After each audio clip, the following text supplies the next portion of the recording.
ರಾತ್ರಿ ಐವರು ನಿರ್ಧಾರ ಮಾಡುತ್ತಾರೆ.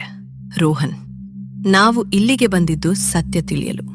ಕರಣ್, ನಾಳೆ ಬೆಳಿಗ್ಗೆ ಹೋಗೋಣ. ಮಯೂರ್ ತಲೆ ಆಡಿಸುತ್ತಾನೆ. ಮಯೂರ್, ಇಲ್ಲ. ಎಲ್ಲರೂ ಅವನನ್ನು ನೋಡುತ್ತಾರೆ. ಮಯೂರ್, ಇವತ್ತೇ ರಾತ್ರಿ ಹೋಗೋಣ.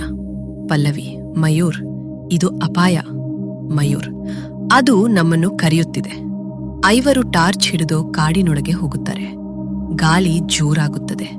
ಮರಗಳ ಕೊಂಬೆಗಳು ವಿಚಿತ್ರವಾಗಿ ಅಲುಗಾಡುತ್ತವೆ. ಹಠಾತ್ ಟಕ್. ರೋಹನ್ ಹಿಂದೆ ನೋಡುತ್ತಾನೆ. ರೋಹನ್, ಯಾರೋ ನಮ್ಮ ಹಿಂದೆ ಬರುತ್ತಿದ್ದಾರೆ. ಎಲ್ಲರೂ ತಿರುಗುತ್ತಾರೆ. ಯಾರೂ ಇಲ್ಲ. ಮತ್ತೆ ನಡೆಯುತ್ತಾರೆ. ಟಕ್ ಟಕ್ ಟಕ್. ಈ ಬಾರಿ ಶಬ್ದ ಅವರ ಮುಂದೆ. ಮಂಜಿನ ನಡುವೆ ಅದು ಕಾಣಿಸುತ್ತದೆ.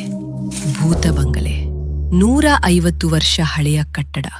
ಕಿಟಕಿಗಳು ಮುರಿದಿವೆ. ಬಾಗಿಲಿನ ಮೇಲೆ ಹಳೆಯ ಗುರುತು. ಪಲ್ಲವಿ ನಿಧಾನವಾಗಿ ಹೇಳುತ್ತಾಳೆ. ಪಲ್ಲವಿ, ಇದು ನಮ್ಮನ್ನು ಕಾಯುತ್ತಿದ್ದ ಹಾಗೆ ಇದೆ. ಮಯೂರ್ ಬಾಗಿಲಿನ ಹ್ಯಾಂಡಲ್ ಹಿಡಿಯುತ್ತಾನೆ. ಅದು ತಾನಾಗಿಯೇ ತೆರೆದುಕೊಳ್ಳುತ್ತದೆ. ಕ್ರೀಕ್. ಎಲ್ಲರೂ ಬೆಚ್ಚಿ ಬೀಳುತ್ತಾರೆ. ಅವರು ಒಳಗೆ ಹೋಗುತ್ತಾರೆ. ಗೋಡೆಯ ಮೇಲೆ ಹಳೆಯ ಕುಟುಂಬದ ಚಿತ್ರ. 5 ಜನರ ಚಿತ್ರ. ಕರಣ್ ಟಾರ್ಚ್ ಬೆಳಕನ್ನು ಚಿತ್ರಕ್ಕೆ ಹಾಕುತ್ತಾನೆ. ಕರಣ್, ಇಲ್ಲಿ 5 ಜನ ಇದ್ದಾರೆ. ಹಠಾತ್ ಚಿತ್ರದಲ್ಲಿದ್ದ ಒಬ್ಬ ವ್ಯಕ್ತಿಯ ಮುಖ ಬದಲಾಗುತ್ತದೆ. ಅವನ ಕಣ್ಣುಗಳು ನೇರವಾಗಿ ಮಯೂರ್ನ ಕಡೆ ನೋಡುತ್ತವೆ. ಮೀರಾ ಕಿರುಚುತ್ತಾಳೆ. ಟಾರ್ಚ್ ಕೆಳಗೆ ಬೀಳುತ್ತದೆ. ಮತ್ತೆ ಬೆಳಕು ಹಾಕಿದಾಗ ಚಿತ್ರ ಸಾಮಾನ್ಯ. ಮೇಲಿನಿಂದ ಮಗುವಿನ ಅಳುವ ಧ್ವನಿ. ಮೀರಾ, ಮೇಲೆ ಯಾರೋ ಇದ್ದಾರೆ. ಕರಣ್, ಇದು ಅಸಾಧ್ಯ. ಮಯೂರ್ ಮೆಟ್ಟಿಲು ಹತ್ತಲು ಶುರು ಮಾಡ್ತಾನೆ. ಪಲ್ಲವಿ ಅವನ ಹಿಂದೆ. ಪ್ರತಿ ಹೆಜ್ಜೆಗೂ ಕ್ರೀಕ್ ಕ್ರೀಕ್. ಮೇಲಕ್ಕೆ ಹೋದಾಗ ಒಂದು ಕೊಠಡಿಯ ಬಾಗಿಲು ನಿಧಾನವಾಗಿ ತೆರೆದುಕೊಳ್ಳುತ್ತದೆ. ಒಳಗೆ ಒಂದು ಹಳೆಯ ತೊಟ್ಟಿಲು.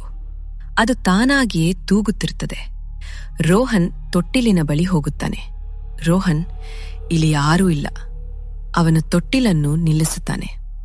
ಆದರೆ ಅವನ ಕೈಯ ಮೇಲೆ ಒಂದು ಸಣ್ಣ ಮಗುವಿನ ಕೈ ಗುರುತು ಮೂಡುತ್ತದೆ. ರೋಹನ್ ಹಿಂದೆ ಸರಿಯುತ್ತಾನೆ. ರೋಹನ್, ಅಯ್ಯೋ! ಅಷ್ಟರಲ್ಲಿ ಬಾಗಿಲು ದಡಾಂ ಮುಚ್ಚಿಕೊಳ್ಳುತ್ತದೆ. ಎಲ್ಲಾ ಟಾರ್ಚ್ಗಳು ಒಂದೇ ಸಮಯದಲ್ಲಿ ಆಫ್ ಆಗುತ್ತವೆ. ಕತ್ತಲೆ. ಮೀರಾ ಅಳಲು ಪ್ರಾರಂಭಿಸುತ್ತಾಳೆ. ಮೀರಾ, ನಮ್ ಜೊತೆ ಯಾರೋ ಇದ್ದಾರೆ. ಮಯೂರ್, ಎಲ್ರೂ ನನ್ನ ಹತ್ತಿರ ಇರಿ. ಒಂದು ಧ್ವನಿ. ಒಬ್ಬ. ಮತ್ತೊಂದು ಧ್ವನಿ. 2, 3ನೇದು. 3. ಎಲ್ಲರೂ ಉಸಿರು ಹಿಡಿದುಕೊಳ್ಳುತ್ತಾರೆ. 4. ಮೌನ. ನಂತರ 5. ಹಠಾತ್ ಬಾಗಿಲು ತೆರೆದುಕೊಳ್ಳುತ್ತದೆ. ಉಳುತ್ತದೆ. ಹೊರಗೆ ಒಬ್ಬ ವೃದ್ಧ ನಿಂತಿದ್ದಾನೆ. ಕೈಯಲ್ಲಿ ದಂಡ. ಕಣ್ಣುಗಳಲ್ಲಿ ವಿಚಿತ್ರ ಗಂಭೀರತೆ. ಅವನೇ ಬಾಬಾ ರುದ್ರನಾಥ. ಬಾಬಾ, ನೀವು ಇಲ್ಲಿ ಬರಬಾರದಿತ್ತು. ಮಯೂರ್, ನೀವು ಯಾರು? ಬಾಬಾ, ನಿಮ್ಮನ್ನು ಇಲ್ಲಿ ಕರೆಯಲಾಗಿದೆ. ಎಲ್ಲರೂ ಬೆಚ್ಚಿ ಬೀಳುತ್ತಾರೆ. ಕರಣ್, ಯಾರು ಕರೆದ್ರು?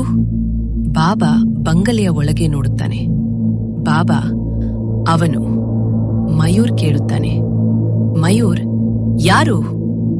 ಬಾಬಾ ಉತ್ತರಿಸುವುದಿಲ್ಲ. ಅವನು ಕೇವಲ ಹೇಳುತ್ತಾನೆ, ಇಂದು ರಾತ್ರಿ ನಿಮ್ಮಲ್ಲಿ ಒಬ್ಬನು ಇಲ್ಲಿಂದ ಹೊರಗೆ ಹೋಗುವುದಿಲ್ಲ.